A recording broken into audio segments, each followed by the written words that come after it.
नमस्कार, आप सभी का बहुत स्वागत है सात न्यूज में और मैं हूं आपके साथ मनीष कुमार। मुख्यमंत्री डॉक्टर मोहन यादव ने ओंकारेश्वर के एकात्म धाम में भव्य पंचायतन मंदिर के निर्माण का शुभारंभ किया।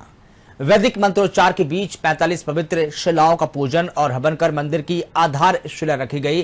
प्राचीन पंचायतन शैली पर आधारित इस मंदिर के केंद्र में भगवान शिव का मुख्य देवालय होगा, जबकि चारों दिशाओं में भगवान विष्णु, सूर्य, गणेश और भगवती शक्ति के उप देवालय बनाए जाएंगे। इसके बाद मुख्यमंत्री डॉक्टर मोहन यादव और केंद्रीय रक्षा मंत्री राजनाथ सिंह ने जबलपुर स्थित आर्म्ड व्हीकल्स निगम लिमिटेड की व्हीकल्स फैक्ट्री में टी सीरीज टैंक ओवरहॉल परियोजना का भूमि पूजन किया। यह परियोजना मध्य प्रदेश में रक्षा उत्पादन को नई गति देने के साथ प्रदेश की औद्योगिक क्षमता को सशक्त करेगी। देखिए खास रिपोर्ट।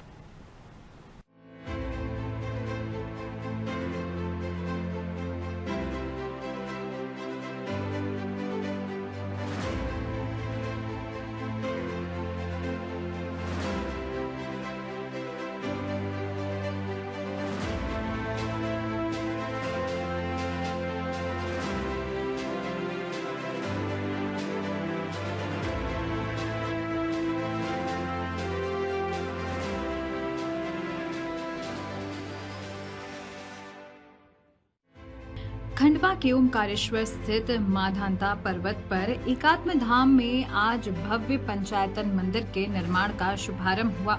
मुख्यमंत्री डॉक्टर मोहन यादव ने पत्नी सहित कार्यक्रम में शिरकत की और संतों एवं जनप्रतिनिधियों के साथ विधि विधान से हवन में आहुतियां दी और शिला पूजन भी किया।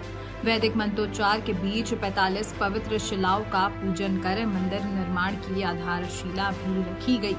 ओंकारेश्वर के माधांता पर्वत पर विकसित हो रहे एकात्म धाम में पंचायतन मंदिर के शिलान्यास का भव्य आयोजन किया गया। मुख्यमंत्री डॉक्टर मोहन यादव पत्नी सहित कार्यक्रम में पहुंचे। यहां संत मंडल और आचार्यों की मौजूदगी में वैदिक अनुष्ठान संपन्न हुआ। मुख्यमंत्री और संतों ने 45 पवित्र शिलाओं का पूजन कर मंदिर निर्माण का शुभारंभ किया। वहीं प्राचीन पंचायतन शैली पर आधारित इस मंदिर के केंद्र में भगवान शिव का मुख्य देवालय होगा, जबकि चारों दिशाओं में भगवान विष्णु, सूर्य, गणेश और भगवती शक्ति के उप देवालय बनाए जाएंगे। मंदिर पारंपरिक नागर शैली में तैयार किया जा रहा है। मंदिर में 100 नक्काशीदार स्तंभ, 8 लघु संवरना, भव्य तोरण द्वार और 26 फीट व्यास का विशाल कलात्मक गुंबद आकर्षण का केंद्र होगा। पूरा मंदिर 16 फीट ऊंचे अधिष्ठान पर निर्मित होगा और इसमें करीब 80,000 घन फीट नक्काशीदार गुलाबी बलुआ पत्थर का इस्तेमाल किया जा रहा है। मंदिर 121 कलशों से सुशोभित होगा। वहीं सीएम ने कहा कि सिंहस्थ से पहले एकात्म यात्रा पूरे देश में अलख जगाते हुए निकलेगी, जिसका समापन उज्जैन सिंहस्थ में होगा। मैं आज हमारे यशस्वी प्रधानमंत्री श्रीमान नरेंद्र मोदी जी को भी स्मरण करना चाहूंगा, जिनके कारण से दुनिया भारत का वैभव देख रही है, दुनिया भारत की ताकत को जान रही है। आज अयोध्या में भी भगवान राम का धाम अगर जगमगा रहा है, तो हमारे अपने वर्तमान के यशस्वी प्रधानमंत्री के दृढ़ इच्छा शक्ति और भारत की संकल्प शक्ति, जिसने सुप्रीम कोर्ट के मान सम्मान का भी ध्यान रखा। न्यायालय तो पहले भी थे। आज जब यहाँ हम सब आनंद के साथ एकात्म धाम में आदिगुरु शंकराचार्य द्वारा जो पंचायतन पूजा पद्धति, जिसके कारण से हमारे समाज की विविधता की अंतर्मन के अंदर एकता हो, हम सब मिलकर के परम पूज्य ईश्वर को अपने अपने मार्ग के माध्यम से भी अपने इष्ट को अगर भजते हैं, तो जो हमारी विभिन्नता है, विरोधाभासी व्यवस्था थी, उसमें एक ऐसे कठिन काल में बौद्धों का वो कठिन काल, जब शंकराचार्य जी ने मन में संकल्प किया होगा, जब उनने देश के अंदर की विविधता में जो कष्ट है उसका निवारण का संकल्प लिया। ये वाकई वो कठिन काल भी था। उत्तर दक्षिण पूर्व पश्चिम पूरे समूचे भारत की विविधता के बीच एकता का संदेश ये पंचायतन पूजा पद्धति के माध्यम से जो उन्होंने दिया है, वाकई उनका विराट व्यक्तित्व, उदार चरित्र और उनका जो ये मन का अंदर का भाव, ये परमात्मा की कृपा होगी। हम सबका सौभाग्य है आज इस माधांता पर्वत के ऊपर जब ये दिव्य धाम का आनंद आएगा। ये सच में कई कई कारणों से सब संतों के आशीर्वाद का परिणाम है। हमारी सरकार ने जब इस निर्णय को लिया तत्पश्चात कई कष्ट आए, कई कठिनाई भी आई, लेकिन हमने कहा नहीं, इस धाम को लेकर कोई दुविधा नहीं होना चाहिए। हमारे लिए ये वाकई अद्भुत धाम है। हमारे सिंहस्थ के पहले एक यात्रा निकालने की, एकात्म यात्रा, जो पूरे देश के अंदर अपनी अलग प्रकार की अलग जगाते हुए हमारे सिंहस्थ पे जाके समापन होगा। और परमात्मा की दया से मध्य प्रदेश के अंदर ये दोनों धाम, ये हमारे शरीर के लिए जैसे काल निर्धारण बाबा महाकाल करते हैं, और ये शरीर के अंदर अंतर चेतना को जागृति ओंकार की ध्वनि देने वाला ओंकार धाम है, जिसके कारण से पंच तत्वों से बना हुआ ये हमारा पिंड अपना जीवन पाता है। परमात्मा की दया से ये दोनों स्थान मध्य प्रदेश के लिए नहीं, दुनिया के लिए अद्वितीय है। वैसे तो हर एक ज्योतिर्लिंग और सभी देवधाम हमारे उसी प्रकार से है, लेकिन मैं मान के चलता हूँ कि देश के मध्य में मध्य प्रदेश है, इसलिए मध्य प्रदेश की धारा दुनिया से थोड़ी अलग है। शिव पंचायतन मंदिर की शिला पूजन का कार्यक्रम संपन्न हुआ। ये वही स्थान है जहाँ आदि गुरु शंकराचार्य जी ने भगवत गुरु गोविंद पाद जी महाराज से शिष्यत्व धारण करके पूरे देश और दुनिया में सनातन धर्म की वर्तमान की धारा का एक तरह से प्रवाहित सनातन ज्ञान की परंपरा को स्थापित किया। ऐसे में शिव पंचायतन पद्धति से हमारे सनातन धर्म की धारा की एकात्मता बनी रहे। मेरी अपनी ओर से मध्य प्रदेश सरकार की ओर से एकात्म धाम पर यह दिव्य धाम मंदिर का जो भूमि पूजन हुआ है, हम सब सौभाग्यशाली हैं। उम्मीद करें सिंहस्थ के पहले बहुत सारे काम यहाँ ओंकारेश्वर में संपन्न होंगे। इसमें एक बड़ा मंदिर और 4 अलग प्रकार के सभी मंदिर जिनको मिलाकर के पूरा हमारा शिव पंचायतन मंदिर की स्थापना हो रही है। और घाट से लेकर कई प्रकार के श्रद्धालुओं की, धार्मिक तीर्थयात्रियों की व्यवस्था हमारी सरकार कर रही है। मेरी अपनी ओर से एकात्म धाम के सभी वासियों को, प्रबंधकों को, सभी संत वृंद को, सबको बहुत बहुत केंद्रीय रक्षा मंत्री राजनाथ सिंह और मुख्यमंत्री डॉक्टर मोहन यादव ने आज जबलपुर स्थित आर्म्ड व्हीकल्स निगम लिमिटेड की व्हीकल फैक्ट्री में टी सीरीज टैंक ओवरहॉल परियोजना का भूमि पूजन किया। ये परियोजना मध्य प्रदेश में रक्षा उत्पादन को नई गति देने के साथ प्रदेश की औद्योगिक क्षमता को सशक्त करेगी, साथ ही रक्षा क्षेत्र में आत्मनिर्भरता को बढ़ावा देते हुए आत्मनिर्भर भारत के संकल्प को नई मजबूती भी प्रदान करेगी। इस दौरान मुख्यमंत्री डॉक्टर मोहन यादव ने कहा कि मध्य प्रदेश में युवाओं के आर्थिक भविष्य निर्माण और राज्य की आर्थिक प्रगति के लिए निवेश की दिशा में लगातार प्रयास किए जा रहे हैं। बीते दिवस हमने लगभग 400 करोड़ गोदरेज फैक्ट्री का लोकार्पण किया, तो वहीं आज देश के रक्षा मंत्री राजनाथ सिंह की उपस्थिति में राज्य को लगभग 475 करोड़ की सौगात मिल रही है।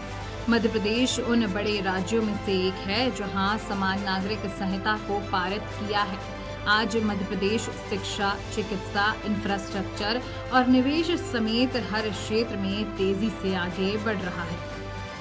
रक्षा के मामले में एक अलग प्रकार से भूमिका रखने वाला हमारा नगर, और जिसके नाम के साथ ही बल लगा हुआ है, ऐसा जबलपुर हमारे लिए सौभाग्य की बात है। मैं मध्य प्रदेश सरकार की ओर से हमारे सबके आदरणीय और यशस्वी रक्षा मंत्री का जोरदार करतल ध्वनि से अभिनंदन करें हमारे माननीय रक्षा मंत्री जी का, जिनके रक्षा मंत्री के कार्यकाल में देश के दुश्मनों के अंदर डर के मारे कंपायमान हो जाता। जोरदार अभिनंदन करें माननीय रक्षा मंत्री जी के। गौरवशाली हमारे वर्तमान के इस दौर के अद्वितीय पराक्रम की धनी सेना, और जिस प्रकार का समय चल रहा है, यशस्वी प्रधानमंत्री श्रीमान नरेंद्र मोदी जी के नेतृत्व में सभी प्रकार से जैसा बदलाव आ रहा है। अभी मैं थोड़ी सी बात इसमें बाद में करूंगा। मंच पर विराजमान माननीय मंत्री श्रीमान राकेश सिंह जी, पीडब्ल्यूडी मंत्री, जिनके नेतृत्व में पीडब्ल्यूडी विभाग अलग अलग प्रकार से नए नवाचार भी कर रहा और कार्यक्रमों के साथ विभाग की गुणवत्ता के साथ अपने उच्च लक्ष्य की प्राप्ति भी कर रहा है। इसी अवसर पर माननीय सांसद श्रीमान आशीष दुबे जी, माननीय विधायक अशोक दास रोहाणी जी, रक्षा सचिव श्रीमान संजीव कुमार जी, माननीय लेफ्टिनेंट जनरल अमरदीप सिंह जी, संयुक्त सचिव डॉक्टर गरिमा भगत जी, सत्यव्रत मुखर्जी जी, इस अवसर पर इस नगर से आमंत्रित जन, पत्रकार साथियों, उपस्थित भाइयों और बहनों, सच में रानी दुर्गावती, हमारे अमर शहीद राजा शंकर शाह, रघुनाथ शाह, स्वतंत्रता सेनानियों की लंबी परंपरा के कारण से जबलपुर की विरासत भी बहुत गौरवशाली रही है। हम सब जानते हैं वो रानी दुर्गावती का वो युद्ध और युद्ध में लगातार जीतने का क्रम अगर कहीं खंडित हुआ है तो नवीन टेक्नोलॉजी के कारण से उस दौर के समय जब तोप पहली बार हमारी सेना के सामने भारतीय राजाओं ने देखी थी, विरोधी सामने नए हथियार लेकर के आए और दुर्भाग्य से हमारी वीरांगना ने अपना बलिदान दिया। लेकिन आज के दौर में यशस्वी प्रधानमंत्री श्रीमान नरेंद्र मोदी जी के नेतृत्व में माननीय रक्षा मंत्री जी का जो हमारा अपना उनका व्यवहार तो अत्यंत सरल है, लेकिन संकल्प उतना ही कठोर और वज्र के समान है जो देश के दुश्मनों को उनके घर में घुस के मारने का रिकॉर्ड आपके माध्यम से बनता है। मुझे इस बात की प्रसन्नता है जब हम अपने रक्षा मंत्री जी की तरफ देखते हैं और जब वो हमारे यहाँ आते हैं तो हमारा उन पे भरोसा भी है और हमारे भरोसे के साथ उनका ट्रस्ट के साथ टारगेट देने का भी मौका मिलता है। जब बीते समय आप आए तो BEML के माध्यम से भोपाल में बड़ी सौगात दे के गए। जोरदार अभिनंदन करें हमारे अपने राज्य के प्रति जो उनका अनुग्रह है। हमारे यहाँ राज्य के अंदर रेलवे के विभिन्न प्रकार के कोच बनाने के लिए भी भोपाल में आपके माध्यम से पिछले वर्ष ही माननीय संजीव जी भी यहाँ रक्षा सचिव आपके और आपके माध्यम से जो हमको बड़ी सौगात मिली है कि वंदे भारत से लेकर कई प्रकार के कोच हमारे यहाँ अपने राज्य की धरती पे बन रहे हैं। और आज यहाँ इस स्थान पर एक बड़ा निर्णय हो रहा है और बड़ा निर्णय वास्तव में हमारे लिए कल रक्षाबंधन है, लेकिन सच में आज ये रक्षा का संकल्प बॉर्डर के लिए नए प्रयोग के साथ हो रहा है। जोरदार अभिनंदन करें टी सीरीज के लिए। भारतीय सेना का डिफेंस सिस्टम अपने रक्षा के नए संकल्प के बलबूते पर एक नए दौर के अंदर प्रवेश कर रहा है। जब T-20 हो, T-90 हो, इनके टैंकों के लिए आज जब यहाँ नए अपने प्रकार के आर्म्ड व्हीकल निगम के माध्यम से ये टी सीरीज के टैंकों का एक तरह से नवीनीकरण भी होगा। और ये हमारा पुराने समय से गन फैक्ट्री और वैसे तो जबलपुर के अंदर की फैक्ट्रियों ने अपनी पहचान बनाई है। बड़े पैमाने पर हमारी माइंस के प्रोटेक्टिव के लिए भी यहाँ से वाहन निकलते रहे।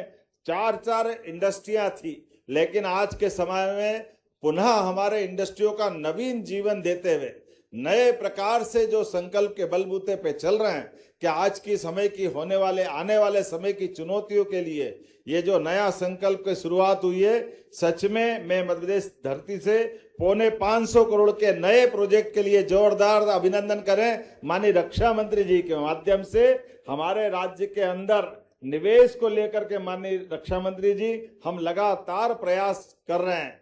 राज्य के युवाओं को रोजगार की दृष्टि से, राज्य की आर्थिक समृद्धि के लिए, भविष्य के बढ़ते भारत के कदम के साथ मध्य प्रदेश भी कदम से कदम मिला के चले। इस दिशा में हम जब काम देखते हैं तो बीते दिन हमने मालनपुर में कल ही एक गोदरेज फैक्ट्री का बड़ा लगभग 400 करोड़ से ज्यादा का नए प्रोजेक्ट का कल वहां लोकार्पण किया है। और आज आपके माध्यम से 550 करोड़ की फिर सौगात मिल रही है। ये हमारे राज्य के लिए अंदर भी निवेश की नई गंगा बह रही है। और साथ ही साथ खास करके वर्तमान के समय में मैं जब ये देखता हूं कि आप भारत सरकार के माध्यम से कितने प्रकार के काम हो रहे हैं, यूसीसी ये कहां हम कभी कल्पना नहीं कर सकते थे, लेकिन मध्य प्रदेश उन बड़े राज्यों में से है जिसने यूसीसी अपने राज्य के अंदर लागू करके क्या हिंदू, क्या मुस्लिम, क्या ईसाई, क्या पारसी, सारे धर्मों के लिए एक देश, एक विधान, एक निशान, एक प्रधान, ये हमारी आजादी के साथ संवैधानिक अंदर की अंतर्मन की आत्मा थी। उसको हमने आकार साकार देने का प्रयास किया है। आज के इस अवसर पर मध्य प्रदेश कई सेक्टर में समान रूप से आगे बढ़ रहा है। शिक्षा, चिकित्सा, इंफ्रास्ट्रक्चर, निवेश, हर क्षेत्र में आगे बढ़ते हुए आज एक अच्छे मुकाम पे पहुंचा है, जिसका परिणाम है 76,000 करोड़ से ज्यादा का निर्यात